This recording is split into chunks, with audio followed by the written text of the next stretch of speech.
¿Cómo están cambiando los datos en empresas tan relevantes como Idealista? Hablamos con David Rey, Chief Data Officer en Idealista. Bueno, David, bienvenido a esta tertulia que vamos a tener para tratar información tan relevante como la que nos puedes aportar tú, siendo un responsable de datos en una empresa como Idealista que a todos en nuestra vida normal nos afecta y nos impacta, ¿no? Entonces, una empresa digital, que nace digital, en la gestión del dato, ¿qué papel tiene? ¿Cómo ha modificado su vida a lo largo de todo este tiempo desde que habéis nacido? Bueno, lo que no sabe todo el mundo es que la empresa es digital, pero tiene 22 años y durante 22 años han cambiado muchísimas cosas en la tecnología, en los datos, en los negocios. En realidad hemos ido descubriendo para qué van los datos durante toda la historia de la compañía. Bueno, yo en particular llevo 5 años en Idealista y entré como parte de un equipo que se llamaba Idealista Data, ¿no? Era una pequeña empresa que había comprado Idealista que se dedicaba a vender datos, ¿no? Tradicionalmente en Idealista el dato se había utilizado para la toma de decisiones, principalmente para la gestión de los equipos comerciales y alguna decisión a nivel estratégico, pero no como un activo de negocio, ¿no? Que es como empezamos a utilizarlo pues, a partir de esta época, 2017-2016, ¿no? Que es cuando entra Idealista Data en juego. Montamos un negocio en base a la venta del dato fuera, pero nos dimos cuenta que el dato valía mucho también para cambiar la experiencia, los servicios que ofrecía Idealista y más que nada para vertebrar lo que es la compañía. Básicamente hablamos no de datos, sino de conocimiento. El conocimiento vertebra las corporaciones, hace que el conocimiento deje de estar en las cabezas y empiece a estar en los sistemas, se puede automatizar y cambian muchas cosas, ¿no? No sé si te he llegado a responder. Sí, porque me ha gustado mucho tu respuesta porque yo no conocía que Idealista tenía una historia de 22 años, que 22 años en la época informática en la que estamos es como el Pleistoceno, ha pasado mucho desde antaño, ¿no? Y me gusta, ¿no? Al final, esto que acabas de comentar de cómo vertebra el dato una compañía. Yo sé que Héctor, que es alumno nuestro de la universidad y que le inquietan estos temas, pues tiene cuestiones al respecto, ¿no? Sobre experiencia de cliente. Claro, porque la disciplina del dato al final es evidente que te maneja y te cambia la forma de actuar de la empresa, pero ¿es un tema interno o también tiene impacto en la experiencia del usuario? Bueno, te diría que en los dos y me voy a centrar más en la parte externa, que es cómo cambia la experiencia de un usuario cuando empiezas a utilizar datos, ¿no? Hablamos de un portal en el que te metes a ver un listado de precios y, como decíamos antes de empezar, te puedes encontrar el mismo inmueble varias veces. Una persona tampoco tiene una traza de qué ha pasado con los pisos durante el último año, los 3 últimos años. Cuando te pones a invertir o comprar, eres nuevo en la ciudad, ¿dónde compras? ¿No? Alquilo o compro, ¿no? Este tipo de decisiones. El hecho de acompañar al usuario en toda la experiencia de la compraventa, utilizando datos como elemento que te vertebra esa experiencia, es fundamental.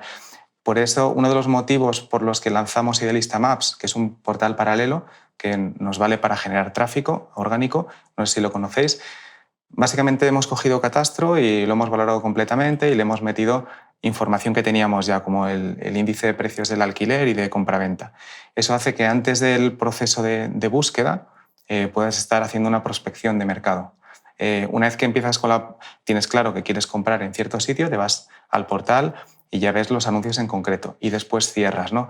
Incluso podrías vertebrar toda esa experiencia pues formalizando una hipoteca utilizando Idealista Hipotecas como broker, ¿no? Entonces, pensando un poco que el dato es un elemento que hace que muchos elementos que están dispersos tengan coherencia y que al usuario le sea más fácil funcionar, ¿no? Y esto lo vemos en Idealista, pero también lo vemos en la banca, ¿no? Si comparáis cómo éramos los usuarios de banca hace 10 años, no se parece nada a cómo somos ahora con las aplicaciones, con los medios digitales. Y eso ha sido, en buena parte, utilizando la información. O sea, al final, el que está al otro lado sabe quién eres, ¿no? No estás como cuando llamabas y tienes que decirle a la operadora, a 5 operadoras distintas, operadores distintos, cómo te llamabas, qué querías, ¿no? Pues ahora esto todo ha cambiado.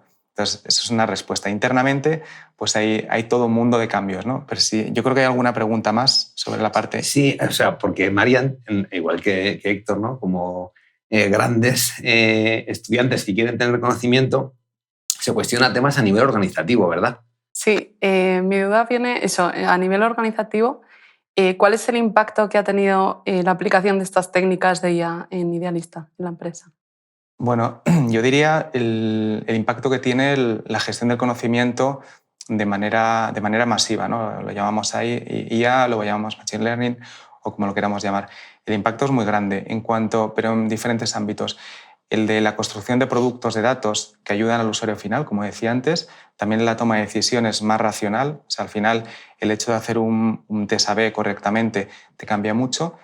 Y eso es un poco la parte positiva. El impacto es que somos más conscientes de lo que hacemos, también somos capaces de medir lo que hace la competencia, también tenemos un impacto a nivel de comunicación, no lo he dicho antes, o sea, podemos pensar en vender información, podemos pensar en aprovechar información internamente, pero también podemos utilizar la información como elemento de comunicación, ¿no? Y hacemos mucha noticia de datos. Y yendo un poco con la parte más operativa, es la parte buena, ¿no? O sea, hay mucho valor oculto en dato que muchas veces puede ser hasta gratuito, ¿no? O dato gris que tienes en la compañía pero no le sacas partido. Antes hablaba de Catastro, que es dato público, hablamos de dato idealista de 20 y pico años, es dato que normalmente no lo miras, ¿no? Y cuando te pones a jugar un poco con esa información, lo conectas con una experiencia o con un caso de uso, es cuando empieza el valor. Pero también empiezan los problemas organizativos, porque aprovechar el dato parece muy bonito, pero tiene un montón de dependencias, tanto tecnológicas, organizativas, etcétera, etcétera, ¿no? Y sobre todo también pensar un poco qué es esta disciplina, ¿no? La disciplina del manejo de datos no es tecnología como tal, como la tecnología tal y como lo conocemos, sino es gestión del conocimiento. Es un campo que no es exactamente tampoco desarrollo de negocio. Y las organizaciones de momento no están todavía con ese mindset, ¿no? Yo justo te estaba escuchando y tenía una pregunta clave, ¿no? Para mí, 22 años de historia con una cultura. Se arranca la compañía con una cultura concreta y ahora en el año 2022 entiendo que tenéis otra cultura distinta. Y me atrevería a decir que gran parte de ese cambio cultural viene por la gran información que tenemos a través de los datos. Entonces, claro, a veces parece que la ciencia del dato está muy vinculada a un aspecto tecnológico, que acabas de decir que no. Entonces, ¿es una competencia transversal? ¿La organización se tiene que orientar a trabajar con datos como un pilar fundamental para tomar decisiones estratégicas o lo ves de otra manera? Bueno, lo primero, la competencia sí que tiene un campo tecnológico, porque al final tienes que mover mucha información, tienes que crear modelos a partir de datos, toda esta parte tiene un componente tecnológico fuerte, ¿no? Pero hablamos del elemento cultural. La cultura muta, ¿no? O sea, al final tú puedes tener unos señores que te dicten, entre comillas, ¿no? qué cultura tiene que tener la compañía, pero la cultura es esa parte de línea editorial, digamos, y la práctica del día a día. La cultura se construye por todos, ¿no? Y tiene que ser un elemento que valga para todos. Y un poco la idea de todo esto es que esto impacta en la manera de trabajar en las compañías. Tienes que conseguir que la compañía utilice el dato de manera transversal. O sea, lo que tenemos que conseguir, lo que hemos conseguido y seguimos en el proceso es hacer que las unidades de negocio sean capaces de extraer el valor del dato, ¿no? Que ese modelo que estamos pensando no se centralice a través de un área de tecnología o no un área de producto central, sino que la tecnología, el producto, la ingeniería esté toda distribuida en los diferentes ámbitos. Es decir, no tiene mucho sentido que centralicemos la construcción de modelos de propensión de hipotecas en un área central junto a un montón de modelos para otras áreas, porque acabas construyendo cuellos de botella. Entonces, esa parte cultural es importantísima porque tienes que conseguir que todas las áreas de la compañía sean sensibles a ese dato. Y hablábamos antes de que el dato te vale para crear nuevo producto. A lo mejor un dato que se produce en un área es muy útil en el otro. Entonces, hablamos también de la cultura como elemento que permite la reutilización, tanto de algoritmos como de datos, ¿no? Aquí, claro, los que nos están escuchando ahora, supongo que más de uno se podrá plantear alguna incógnita sobre el ámbito del data science, ¿no, Marian?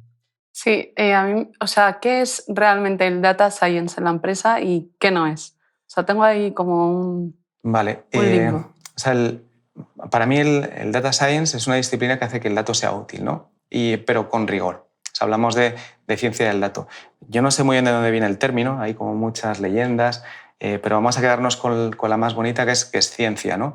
Y es datos, ¿no? Entonces, para mí es un paraguas de diferentes disciplinas que te permiten utilizar el dato de manera profunda, de manera formal, etcétera, etcétera. ¿Qué es? Pues utilizar el dato bien con las técnicas adecuadas, que no es la magia, ¿no? Lo que pensamos de le meto todos los datos a un modelo de inteligencia artificial, es capaz de predecirme todo, ¿no? Hay mucho trabajo manual y mucho proceso iterativo. O sea, yo diría que la ciencia del dato es esas capacidades que te permiten descubrir el dato utilizando técnicas adecuadas, ¿no?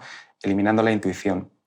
Y hablo mucho de proceso, ¿no? Y hablo mucho de el paralelismo que tiene con el método científico. Es un método científico que tienes que llevártelo al día a día, eliminar todo lo que no vale y pasa por el proceso de analizar el contexto, ver tus datos, trabajar con los datos, plantearte una hipótesis, ver si es cierta me la quedo, si no la refino, y siempre es un proceso iterativo, ¿no? Y siempre vendrá otro para poder aprovechar el conocimiento.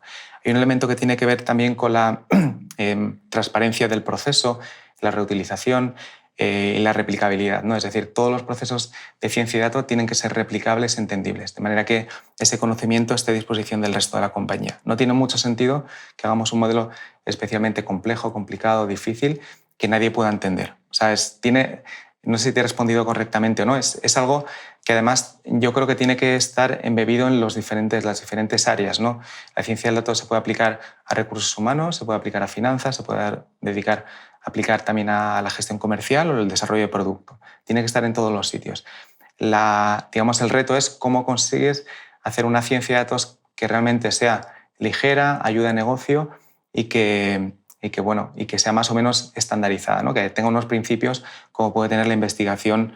La investigación, digamos, en el mundo académico lleva trabajando mucho tiempo en investigación, tiene cosas buenas, tiene cosas malas, pero lo que está bien es que parece como un método estándar, ¿no? Podemos criticar el tema de la revisión de pares, ese tipo de cuestiones, pero sí que hay una forma de ir desarrollando la ciencia de manera incremental, ¿no? Pues es un poco eso. ¿Qué no es? Pues lo que no es la magia de pensar que yo le enchufo muchos datos y cuanto más mejor a un modelo, es capaz de adivinar todo. Eso no es. O tener a los científicos de datos metidos en un sótano, y hablo de sótano, pero hablo más de un cuello de botella, ¿no? De aislar esa disciplina en un departamento. Eso no es porque en realidad sirve solamente a fines muy puntuales, ¿no? Pues a lo mejor al fin que cree un departamento de tecnología, un departamento de datos o un departamento de lo que fuera, ¿no? Entonces la ciencia de datos es hacer útil el dato, ¿no? Con cierta formalidad. Me gusta porque has desmitificado dos ideales. Uno es la magia del dato y otro es que los científicos de datos o ingenieros frikis trabajan en sótanos, con lo cual vemos que no. Pero también me gusta porque has utilizado un término a lo largo de tu exposición, desde que hemos empezado, el término compañía, ¿no? Y al final una compañía, como ya hemos hablado antes, tiene una cultura. Y yo sé que Héctor, respecto a la compañía y la cultura, pues también tiene alguna inquietud. Claro, porque hablamos de la cultura del dato y lo que estás diciendo es que al final que estás comentando ahora que tiene una transversalidad a toda la compañía, pero ¿cómo impacta realmente la cultura del dato? ¿Es la cultura del dato la que hace cambiar la compañía? ¿Es la compañía la que impulsa la cultura del dato? ¿Cómo se articula todo eso dentro de Idealista? Pues es muy difícil. En realidad, para que las cosas funcionen, tiene que haber un compromiso de todos, ¿no? Por eso viene el término de cultura, porque si tú impones el uso de los datos desde arriba, es muy complicado que se lleve a cabo de manera eficaz, porque al final es una medida impuesta, no lo veo necesario. Entonces, primero tenemos que hacer que el dato llegue, ¿no? Tiene que ver con la cultura y no tanto, tiene que ver más con el gobierno del dato, con tener el dato bien catalogado, accesible, con las herramientas, que pueda acceder quien tenga que acceder y que se conozca lo que es. El siguiente es, la cultura del dato la podemos pensar en cuatro pilares. Uno es acceso al dato, ser capaz de trabajar con el dato. Ese dato puede ser muy grande, tengo que tener herramientas para poder manejar ese dato. Tengo que entender el dato y después tengo que utilizar el dato, usar el dato. Son esos tres elementos, ¿no? Para poder usar el dato tengo que tener ciertas capacidades, herramientas tecnológicas, ¿no? Para poder entender el dato tengo que empezar a modelizar. Y a veces no tenemos que irnos a temas muy complejos. De hecho, la primera iteración siempre yo creo que es una buena práctica, la primera iteración que haces sobre los datos tiene que ser con el modelo más sencillo, ¿no? Porque te enfrentas al problema de si tienes datos, no tienes datos, tengo que entender el contexto, ¿no? Evitando todos los sesgos que se te puedan cruzar por delante. Y el último es usar el dato. Y hablo de usar el dato como dos componentes. Ponerlo en producción, en los sistemas, y contárselo a alguien, ¿no? Porque hablamos del dato como algo etéreo, pero el dato está sustentado en la confianza. Si yo me genero un modelo, genero un dato y tú no te lo crees, al final no vale absolutamente para nada, ¿no? Y hay desconfianza por muchos motivos, ¿no? Pues porque es un elemento bastante opaco, ¿no? O sea, yo creo un modelo de inteligencia artificial, puedo ver los resultados, Pero si yo tengo que tomar una decisión de conceder una hipoteca o no concederla en base a un modelo y no sé cómo funciona por debajo, a lo mejor no me arriesgo, ¿no? Entonces, hay una cuestión ahí importante de confianza, ¿no?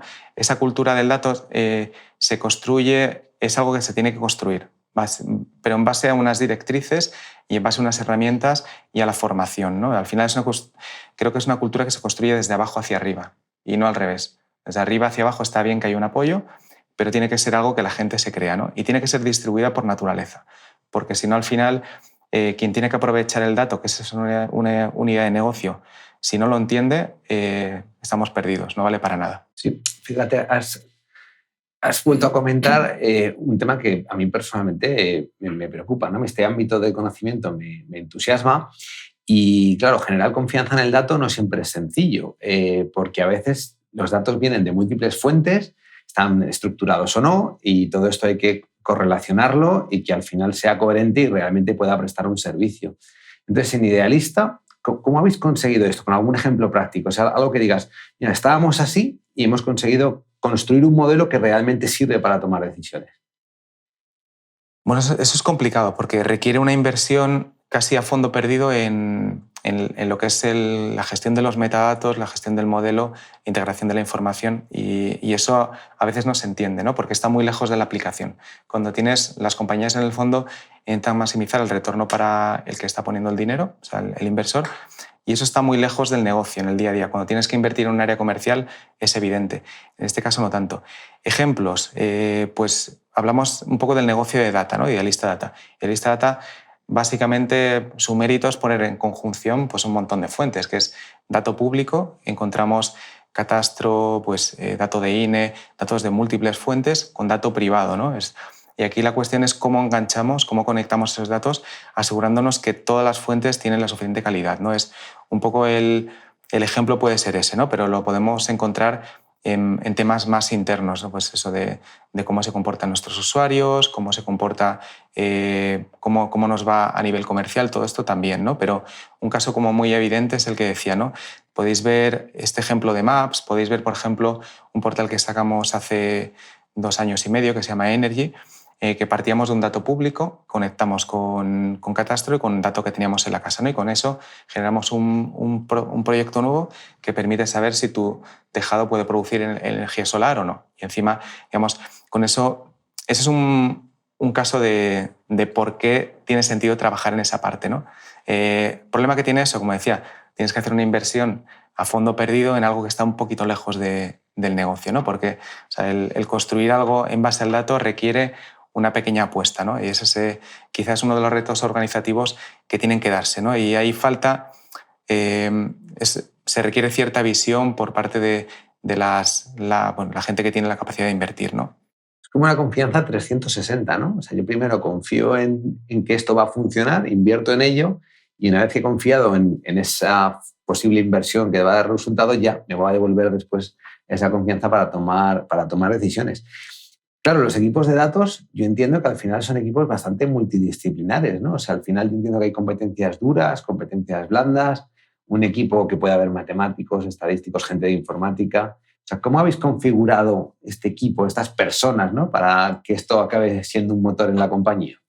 Bueno, esto siempre es complicado porque te vas al mercado y no encuentras muchas veces lo que buscas, sino encuentras, te quedas con lo que puedes, ¿no? Y no es que el equipo sea malo ni mucho menos, sino que lo que tienes que conseguir con tu equipo es que sea diverso, ¿no? Y en nuestro caso tenemos mucha suerte de tener gente con mucho talento y gente de procedencias distintas, ¿no? Tenemos economistas, tenemos matemáticos, tenemos estadísticos, tenemos ingenieros, pues ingenieros industriales, ingenieros en informática.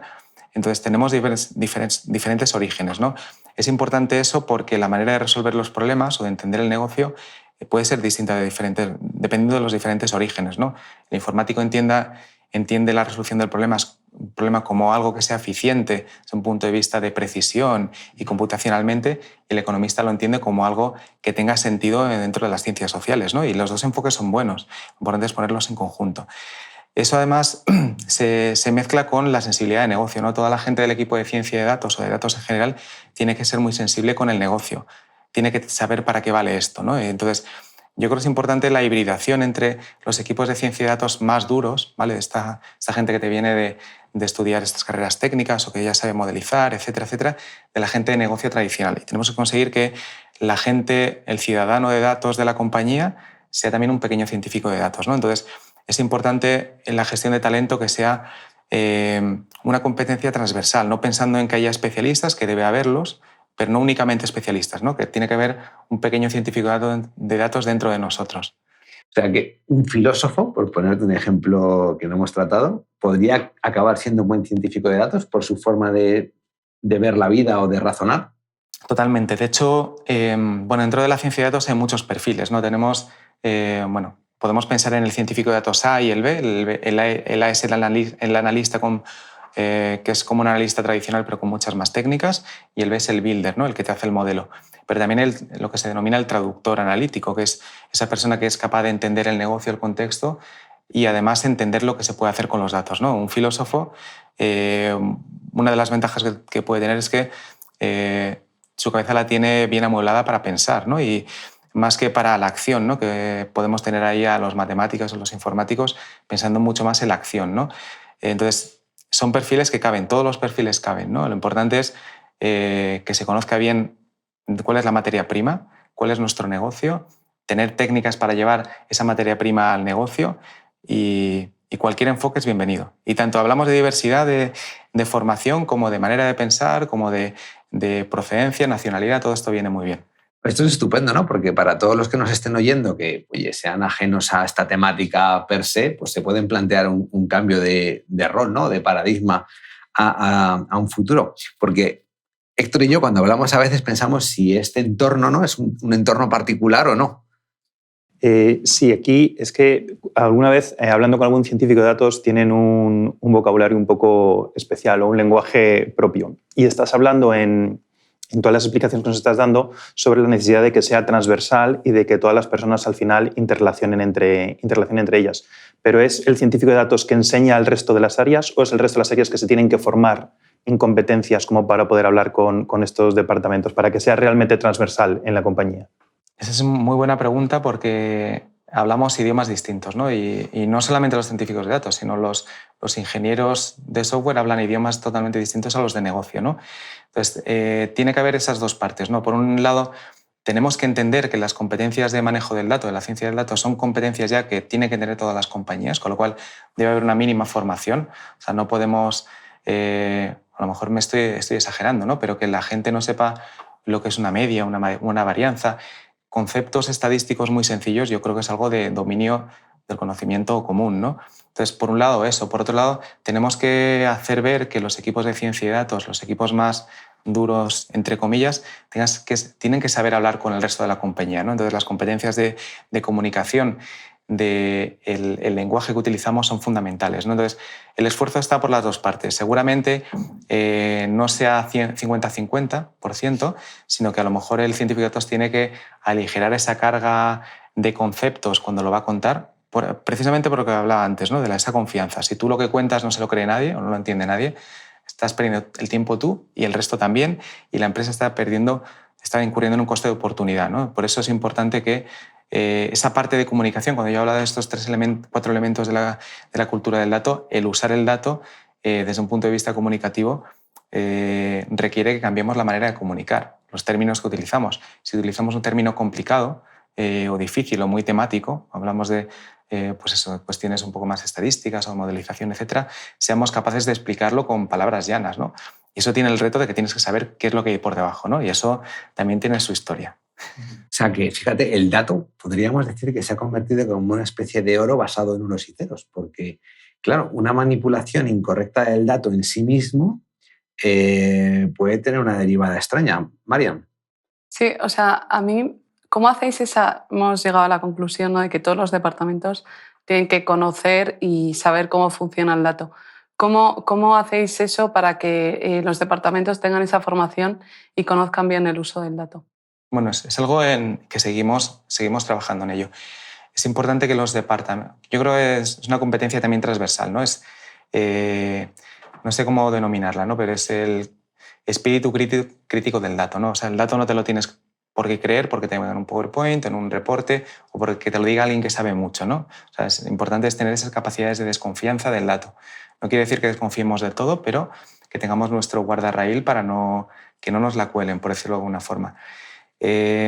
¿Cómo estamos haciéndolo? Pues primero estamos intentando que ciertos casos de uso sean de éxito, que sean referencias para que la gente se lo crea, generar esa confianza y hacer pequeñas campañas de formación que lo hemos metido dentro de un paraguas que se llama Data Academy para ir formando los equipos. Aquí no intentamos que todo el mundo sea científico de datos, sino que haya esa sensibilidad, ¿no? Y que esas competencias que deben estar en las compañías estén, ¿no? Porque nadie ahora mismo se cuestiona si la gente tiene que saber utilizar el Excel o no. O sea, parece que es una competencia transversal, la hemos asumido todos.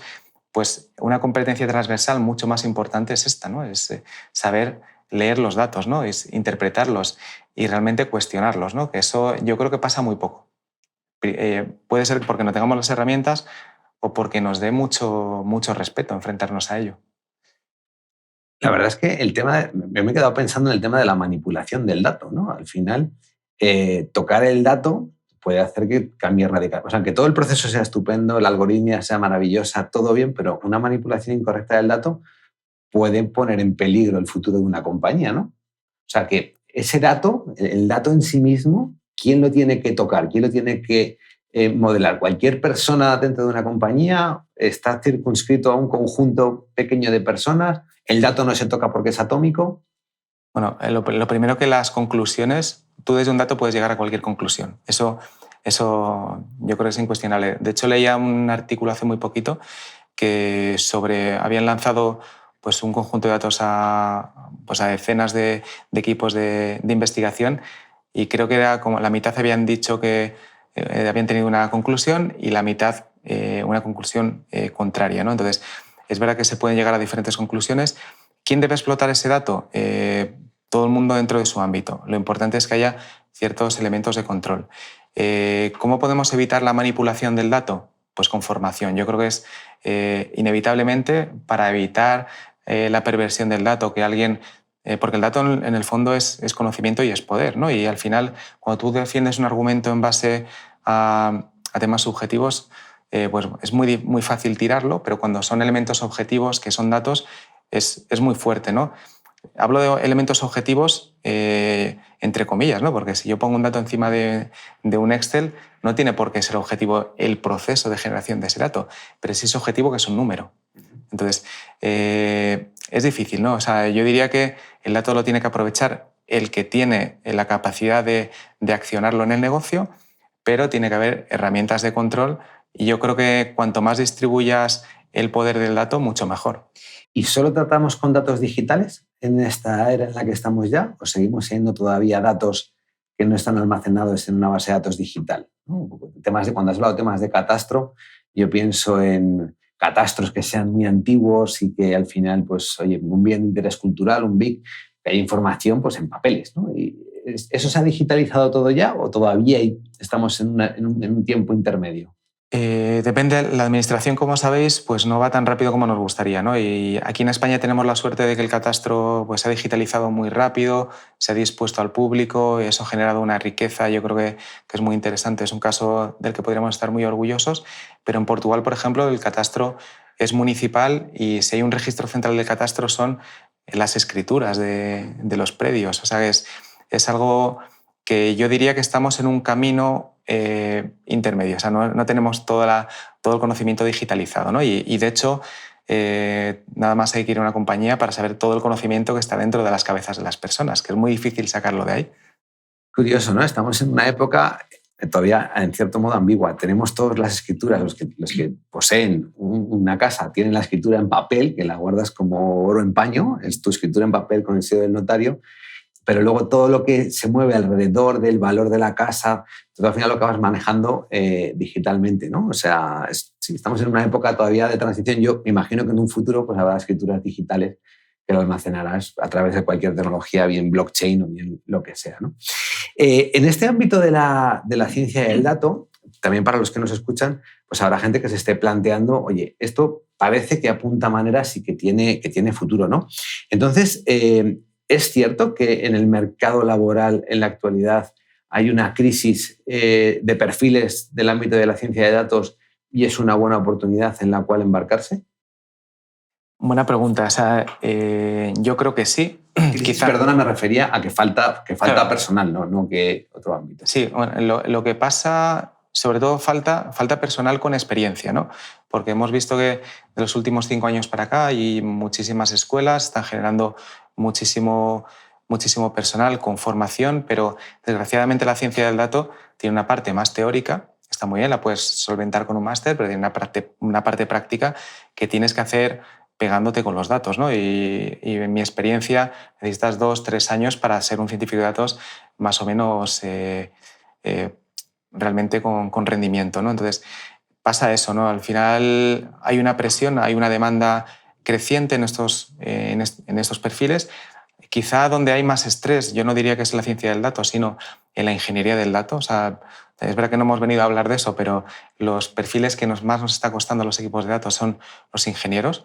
También es verdad que los procesos de análisis o de trabajar con el dato requieren un 70% de esfuerzo en el manejo del dato y un 30% en modelización. Yo no sé si es porque, como nos exige tanto esfuerzo, el trabajo previo ya nos quedamos sin ganas de hacerlo de lo del final, pero es verdad que sí, o sea, hay mucha demanda.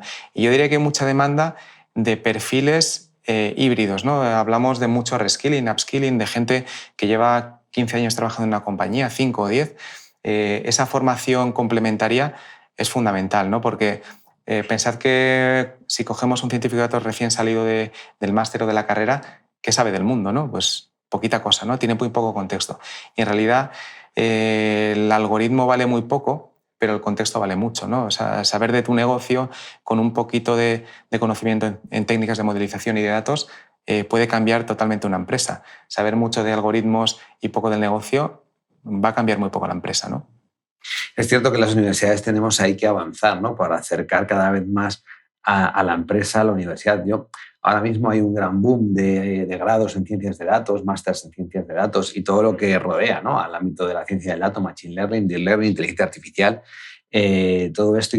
Y creo que sería muy bueno, ¿no? Pues que esas últimas etapas de los alumnos realmente hagan un embarque en la compañía para poder tener esa experiencia de teóricamente todo muy bien y en la práctica luego vamos a llevarlo adelante, ¿no? Yo creo que María en este respecto tiene alguna inquietud. Sí, yo soy de esas de las que acaba de terminar el máster, no tiene experiencia.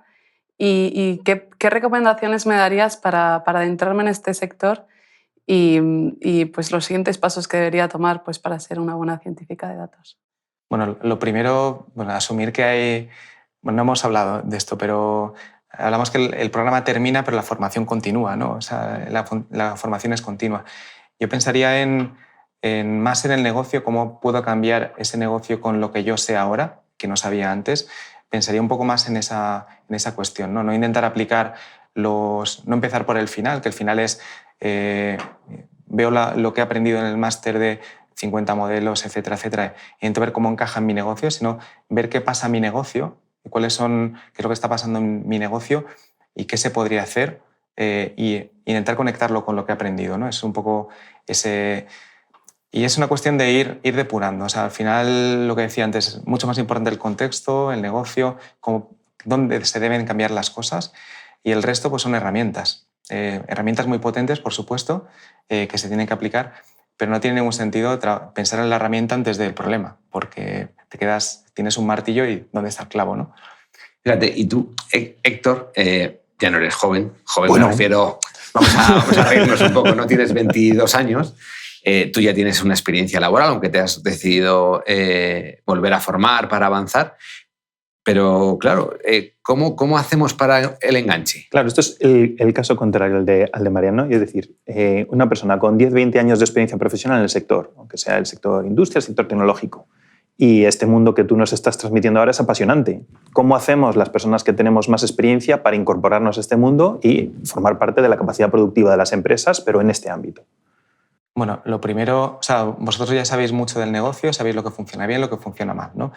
El siguiente paso es, vamos a generar un área de conocimiento que no tenía.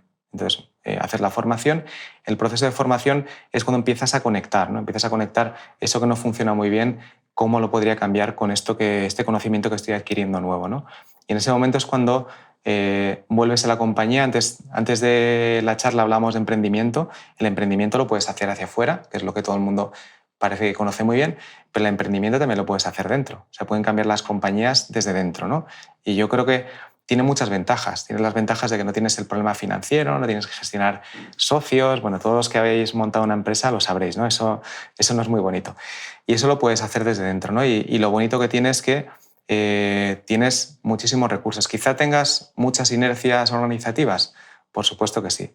Tienes esa complejidad organizativa que va a costar mover también. Pero un poco la filosofía es, bueno, sé un montón de mi negocio, sé que estos son competencias que las puedo hibridar en mi día a día. Se ha pensado un poco que no hablamos de el científico de datos o científica de datos 100% científico de datos, sino alguien híbrido, ¿no? Entonces, con esa mentalidad es como puedes crecer, ¿no? Y yo creo que es muy recomendable esa formación complementaria en el formato que podáis encontrar. No puede ser un máster, puede ser pequeños cursos para ir adentrándose en la temática. Hay cientos de opciones. Ahora que eso está muy bien, ¿no? Estaba pensando que todavía hoy en día los programadores de COBOL, que tan necesarios siguen siendo, si se han cansado de programar en COBOL, pueden tener una salida a un universo completamente diferente. No digo lo de COBOL porque es curioso que siga habiendo demanda de programadores de COBOL y además en una disposición bastante buena, ¿no? Estamos ya llegando al final de esta interesante charla y mucho más en este ámbito de idealista que a todos, como yo empezaba diciendo, nos afecta. Y a Marian le gustaría así lanzar una pregunta final. Sí. ¿Qué cualidad dirías que tiene que tener un científico de datos? La más importante. La más importante, yo diría sentido común, pero esto queda como, parece un cliché, ¿no? Pero yo creo que casi es la sensibilidad a negocio, ¿no? O sea, porque por supuesto que el científico de datos tiene un conocimiento técnico, un conocimiento analítico, todo esto lo lleva ya de serie, ¿no? Es esa sensibilidad de negocio. Después, en cuanto a herramientas, pues también desmitificar un poco todas estas cuestiones de Python, R, etcétera, etcétera. Yo diría que la gran herramienta que tienen nuestros científicos de datos es el SQL, ¿no? O sea, temas que te permiten manejar ese dato, esa parte previa que te permite observar el dato, trabajar con él, es fundamental, ¿no? Y yo diría que los perfiles de ciencia de datos tienen que tener esos superpoderes tecnológicos, ¿no? Es decir, pues tengo que ser un poquito de desarrollo para que automatizar procesos. La capacidad de automatización es fundamental. Sensibilidad de negocio y el resto pues lo debería traer de casa, ¿no? Y en esta línea, aunque no sea la última pregunta, alguien que venga de otro sector, que haya sido científico de datos en otro sector distinto al inmobiliario, que es el caso que nos acompaña en esta sesión, ¿tendría fácil ese cambio de yo vengo del ámbito agropecuario, por decirte uno, y me vengo al ámbito del ámbito inmobiliario? ¿Es fácil hacer el cambio? Porque ahí es lo que hemos puesto, claro, él no sabe del negocio como tal, ¿no? Inmobiliario, se habla del agropecuario porque está trabajando ahí, pero es un buen científico de datos. O sea, hablábamos antes de método, ¿no? O sea, evidentemente el contexto tienes que aprenderlo, el negocio tienes que aprenderlo, pero si tienes un buen método vas a poder ser un buen científico de datos. O sea, al final hay unas competencias comunes que no sé si las has comentado con mucho detalle, que es ese proceso, las técnicas, todo eso está debajo, ¿no? Entonces, te falta el conocimiento de negocio. Si es buen científico de datos en un sector, lo va a ser en otro. Sobre todo porque eso es síntoma de que utiliza un buen método. O sea, para mí, igual soy demasiado estricto con el tema del método, pero es fundamental, ¿no? O sea, tener método para la parte mecánica, ser creativo para la parte final. Para la parte final, pues bueno, es donde ya empiezas a aplicar esa parte de negocio. Entonces, es cuestión de tiempo. Si es buen científico en un campo, lo va a ser en otro también. Nos gusta que seas estricto con el método porque estamos en una universidad y en una universidad pues al final pues, tratamos de estructurar el conocimiento para que los alumnos cuando egresen pues tengan ese método para poderlo aplicar después en la compañía en la que estén, ¿no? Pues yo nada más, David, Marian, Héctor, para mí me ha resultado una charla muy interesante, espero que para todos vosotros también. Creo que hemos aprendido un poquito más respecto al ámbito de la ciencia de datos. Sin duda alguna es un reto a futuro para todas las compañías que estén en un proceso de digitalización o que ya sean digitales, porque esto avanza a una velocidad increíble. desearte que vaya todo fenomenal y que sigáis haciendo productos tan buenos que están al servicio de la sociedad y de la cual pues todos nosotros nos acabamos beneficiando como ciudadanos que somos. Nada, muchas gracias por haber venido.